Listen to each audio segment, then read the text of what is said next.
So here's some good news. If you, as a remote pilot in command, want to conduct operations not authorized by Part 107, you do have an option. You can apply for an operational waiver in accordance with Part 107.200. Now, an operational waiver application includes a complete description of the operation and justification for the waiver, including supporting data and documentation showing alternatives that would allow the operation to be done safely. And if approved by the FAA, this allows you to deviate from certain sections of Part 107.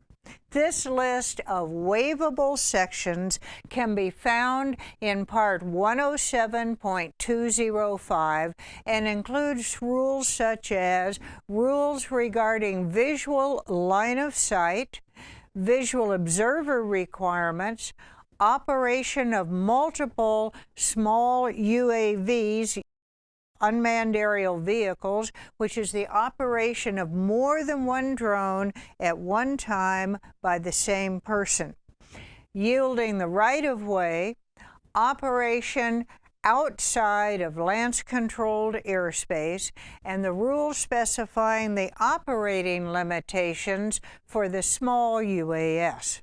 To complete an operational waiver authorization, first, go to the FAA's Drone Zone website. Then navigate to Create a Part 107 Waiver Slant Authorization, then select Operational Waiver, and then start complete and submit your application. Now, although it is not required, the FAA does encourage applicants to submit their application at least 90 days before the operation. The FAA will try to review and approve the applications in less than 90 days. But this will vary based on how complex your request is. The FAA says you can expect faster responses to online requests than you can from paper requests submitted by mail. The FAA may also request additional information from you, which could delay any decision.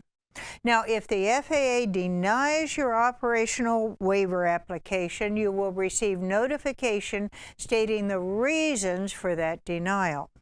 But if the FAA determines your proposed operation can be conducted safely, you'll receive notification with a completed FAA Form 7711-1, don't we love our form numbers, Certificate of Waiver Authorization. Congratulations, by the way, that is dated, signed, and most importantly, approved by the FAA.